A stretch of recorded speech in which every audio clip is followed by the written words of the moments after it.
the Montreal Star help you celebrate Canada's big birthday party this weekend. Look for the colorful Canada Day supplement in today's Star. It lists all the exciting Canada Day and weekend events in both Montreal and Ottawa. As a taxi driver, it was funny to get the order of Canada. How did you come to be driving a taxi? I had to, because I couldn't make a living in Montreal as far as a musician, to be a musician. Because, well, it's hard in here, because I was playing a sort of music of this country doesn't know.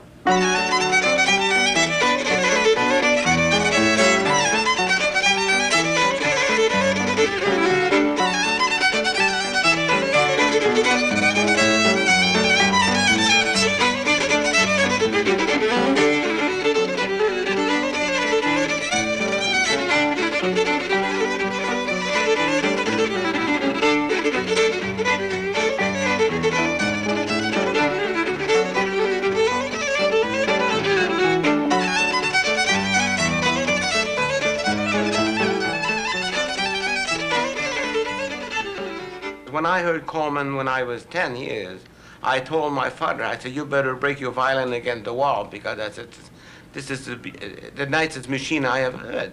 My father knew it too, but I said, what could I do?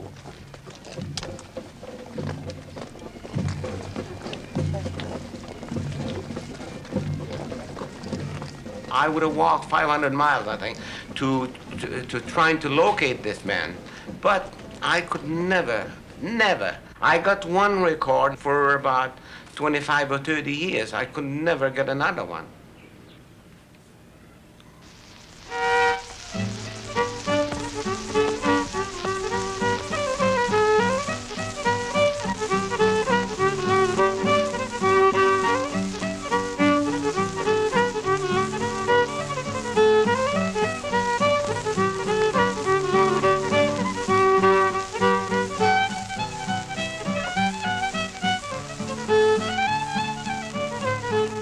My strongest belief always it was from that man.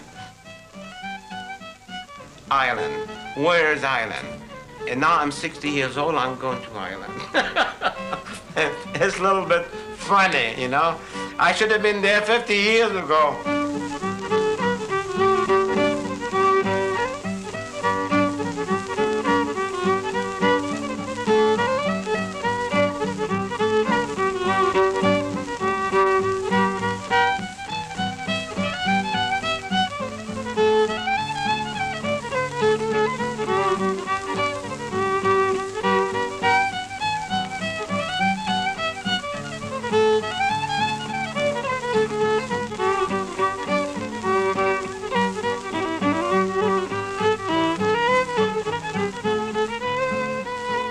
Around the turn of the century, there was an old forge at Mount Irwin, Gurchin, in County Sligo.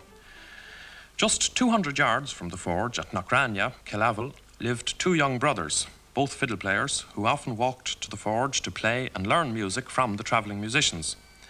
These were the Coleman brothers, Jim and Michael. People say nowadays that Jim Coleman was a great fiddle player, but no one can be certain. There's no recording of his music. Michael, though, went out to America and made a large number of records. He was one of the first ever Irish musicians to have his music issued on record, old 78 RPM discs with green labels and bad piano accompaniments, which made him a legend. And his influence on today's players is still very clearly to be seen. Well, all that is by way of introducing a noted French-Canadian fiddle player, with us tonight on the long note for the first time, Jean Carignan. And it is nice to hear a man from Canada playing the music of Michael Coleman. You're very welcome, Jean. Thank you. When did you arrive in Ireland? Saturday. I left Saturday in Canada. I think it must have been in Sunday. And you've never been here before? No. What first made you interested in Irish music? I was making a living playing the street in Montreal. And a man came to me and he said he had a recording. And he said, why don't you come over and listen to this? And when I heard this, I thought right away, he must be the greatest. I never heard anything like that. And this was Michael Coleman. Yeah. Great to see you, John. When we met Jean Carignan that Sunday morning at Dublin Airport, we picked up a friendship started in Montreal 2 years before. He'd been invited to Ireland by the Coleman Traditional Society of County Sligo. It was a response at last to what he had done for Irish music in Canada by his lifelong ambition to master Coleman fiddle techniques. But he never met Coleman, who died in New York in 1945. Johnny had been a busker, shoemaker, construction worker, taxi driver. By the 70s, he'd cut 3 discs in the States. But he'd never been too popular in Canada because he'd always insisted on the Irishness of French-Canadian music. And Quebec nationalism prefers to see itself as entirely French. But they knew about him here in Ireland, where traditional music has always been a living movement, not just a newfound revival. We took him to see John Kelly from West Clare, Hello, John. who presides over the music at the Four Seasons pub next door to his shop. This is John Carignan. John and I, we brought him down to see you. We've been telling him about your music and about the sessions. Fiddle player from That's right. Montreal. Montreal, yeah. Oh, you're Plays like welcome. Coleman. You're welcome. I've heard of you, Jean and or Jean, is it? Yeah. Jean. Jean, Or yeah. Sean, now that he's Sean, in yeah. Ireland.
No, no. I don't hear. I'm getting Fluid, probably. Fluid. No, no, no, no.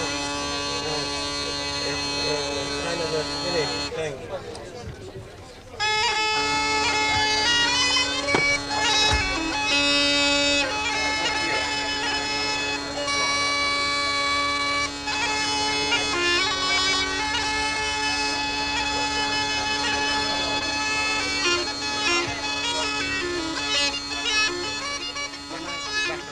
We sit there, we could have been sitting there for hours, days, and we were talking the same language without knowing each other. Oh, yes, it's hard to get the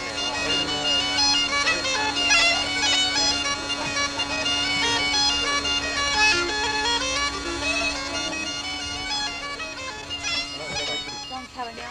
This is Tom. From Dublin, down the west to my home place near Galway. Like in hundreds of other Irish homes, Coleman has always been one of the influences on our family music. That doesn't mean we imitate him, but now and again we listen to the old records and remind ourselves of that marvellous fluency and the wonderful flow of melody.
was the tune that you heard on that first record? Pigeon on the Gate. Pigeon on the Gate. Pigeon on the Gate. This one. When I played, you listen and then you tell me what.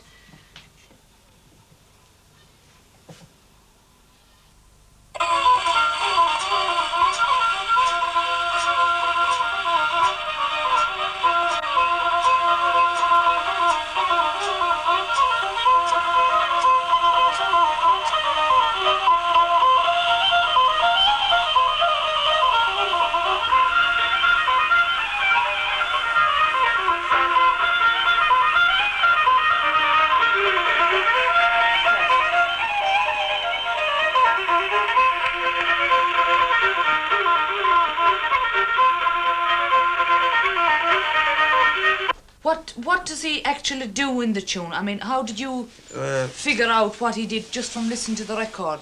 Did you figure it out?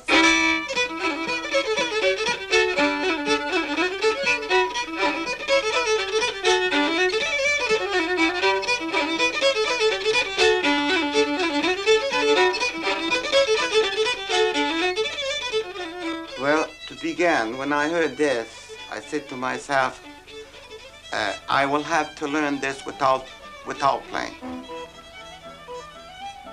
Yeah, you can't follow this. It's impossible. It's impossible to do. You know, and the way the old graphophone we had was a little bit faster than this.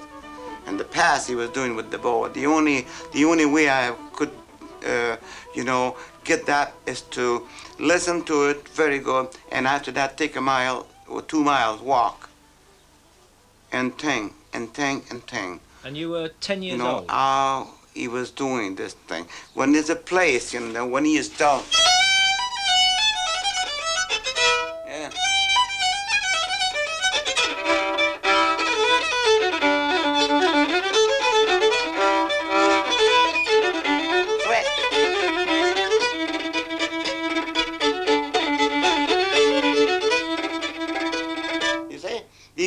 He comes every time and he puts that little leftover, into the tune. It's something amazing. He doesn't have to worry about it. It's like people, when they, let's say, with the way Shakespeare had the way to talk to people. Well, this man had kind of, sort of, for music, something like that. When you play that, you have to think all the time. You have to, and pressure. You're in pressure, the harm, you got to think every time, because you're not making the same thing all the time. Every time he comes to that thing again, he reverts it. If it's not with the bow, he'll switch it to the finger. And if it's not the finger, he goes with the bow.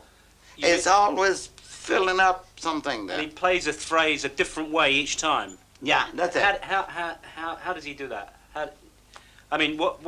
What phrase there would he play a different way? How would he do a variation? Well, you see at the end there. Yeah. You see at the end, when he goes...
I never use the same bow.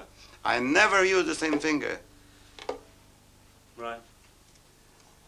Variations all the time. Yeah. It never stops. It's just like a machine, you know. He kept, not only his mind was occupied, but the rest of the people who will listen to him, they were very occupied. Yeah. When you see a fiddler doing this, you know, he come to one corner and then he whipped it.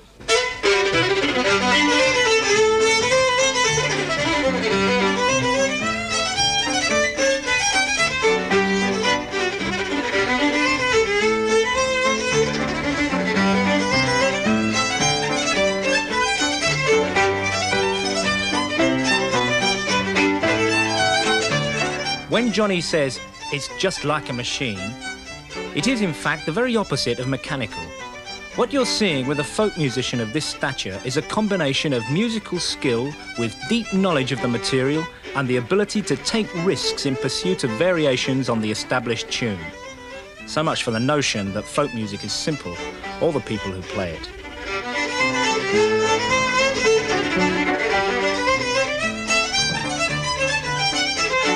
See?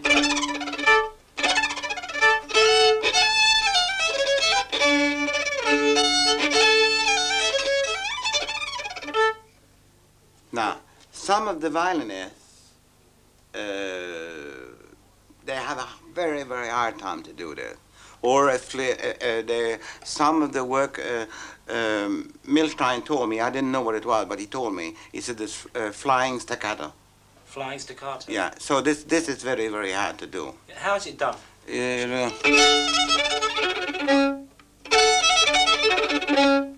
It's when the bow sort of bounces. Well, I can't tell you. I can't do it, but I can't tell you what because I wouldn't probably... some violin... In the wrist, yeah, or the fingers? You start with these two fingers, and when they start rolling with the bow, you got to let it go with two. Sometimes it all depends how you hold the bow. That technique, that flying staccato, do you ever play it in any of the Jig? The reels and jigs and your own music? Yeah. Mm-hmm. But that's a classical technique, yeah. And you brought it into. Yeah. If it's like using piscato in a jig or in a reel. Yeah. Well, I never saw anyone doing it.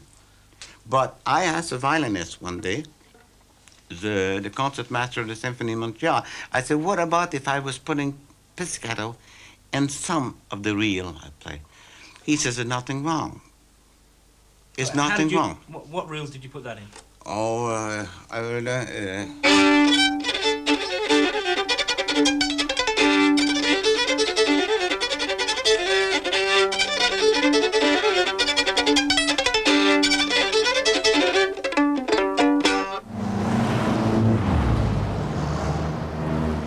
So you see, I speak a language in Canada, 19 million people that don't know what I know. And I can explain to them how many times that I played in dance hall and I was trying to play Irish jig. And I could see the one who hired me. He said, you don't play like your father, you know? Well, I said, I don't want to play like my father.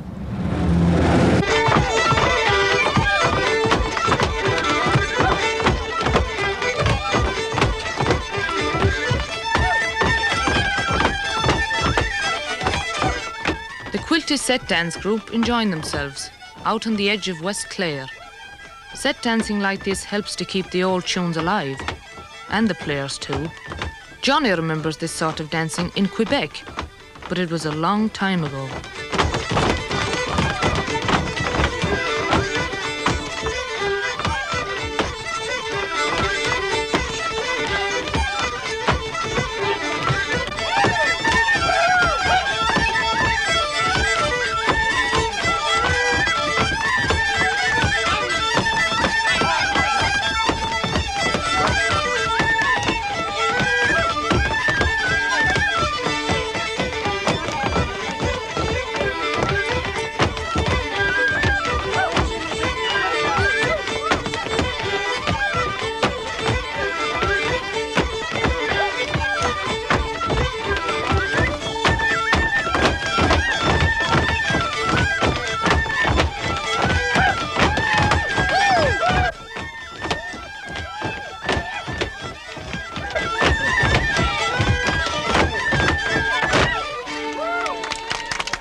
feel since I arrived in here is like if I was born in here.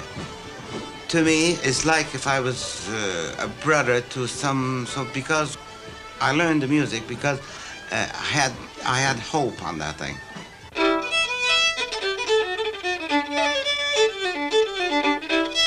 Yeah.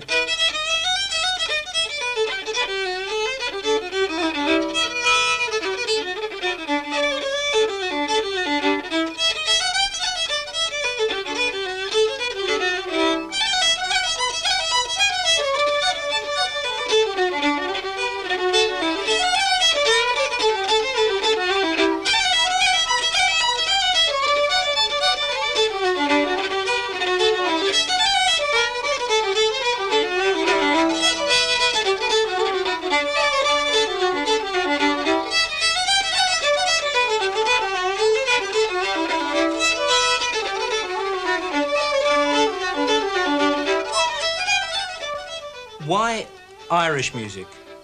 Why not, say, jazz? Yeah. Or, you know, like Stephen Grappelli? Or, say, Cajun music? Or American music? I don't know.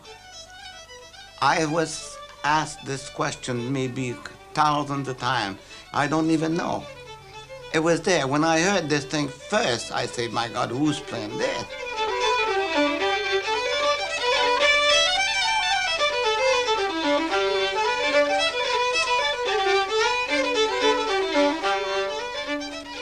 Who owned the land? The English? The English landlords, yeah. Yeah. Oh, they were here before the Irish people came in. No, the Irish people were here first for thousands of years. Then the English came and they've been here. And they took over. They were pushed out, kicked out. Yeah, yeah. Well, it's the same thing in the Acadian deportation in Canada. What happened there? Well, they just had to move, and all these people end up about 400 miles on the other side of Boston. The French people, they remember that. That's why now in Quebec, they're trying to kick all the English people out of there.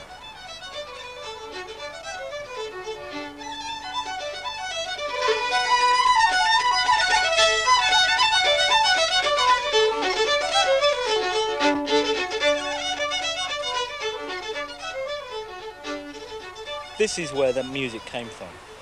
This From country, here. This kind of country, Yeah. the west of Ireland, and not just Coleman. There were hundreds of them. Yeah, yeah. Hundreds and yeah. hundreds. Pipers, fiddlers, Yeah. concertina players, singers, great singers that went from here to America, and they brought everything with them. They used to say at one time that if you had to emigrate to America Yeah, or to Canada, that you had to take something with you. yeah. You had to take something part of Yeah. your Well, this is what heritage. Coleman did. That's probably why I think their music is more, you hear more suffering behind that. And it's hard for me to say because I don't speak the Gaelic or like that. I don't know what happened in here. But by the look of what I haven't seen so far, it must have been suffering in here an awful lot a long time ago.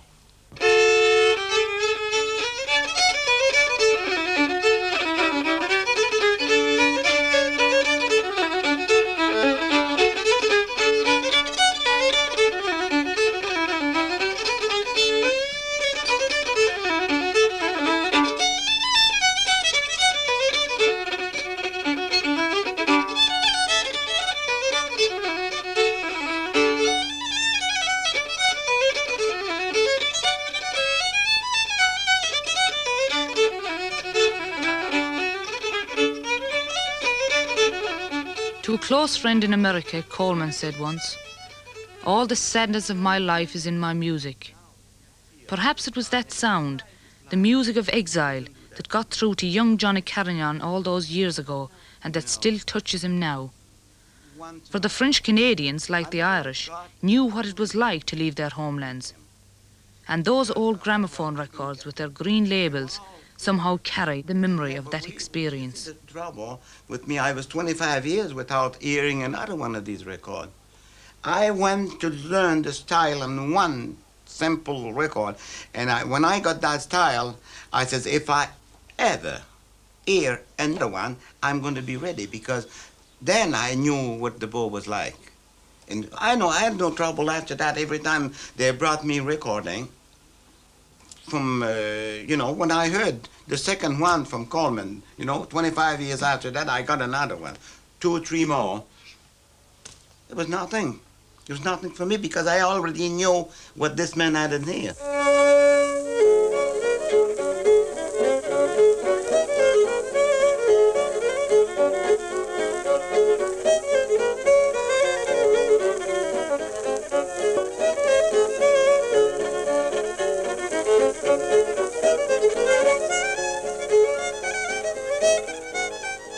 And so the end of the pilgrimage, the commemoration and concert at the place where Michael Coleman was born.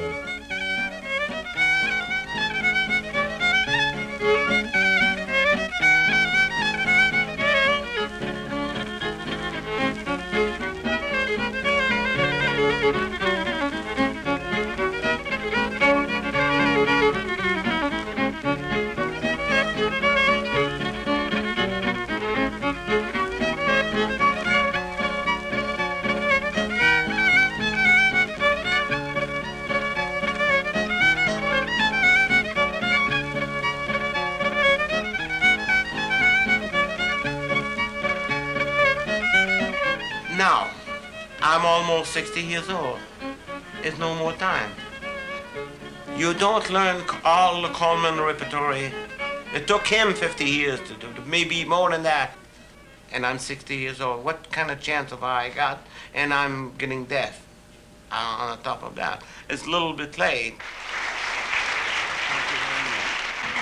I'm very pleased to be here. I've been waiting for this moment for about 50 years.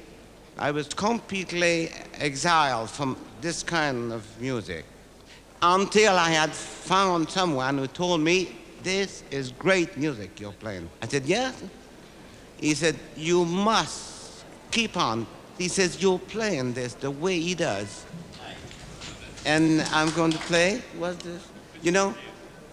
My father used to say to me, never mind the name, learn the tune.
I'm going to play something I used to play very well, but I'm getting old and I have a lot of trouble from hearing. After a minute or so, my level of my ears start to come down and I don't hear anymore. But I'll try to play it for you. Okay?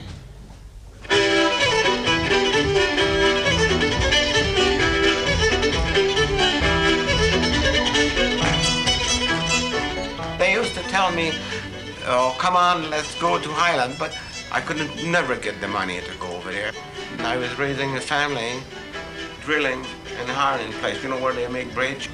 You can't play violin and run a drill, on your side like that all day long. And now if I'm getting deaf, it's because of all, that noise I used to in that factory.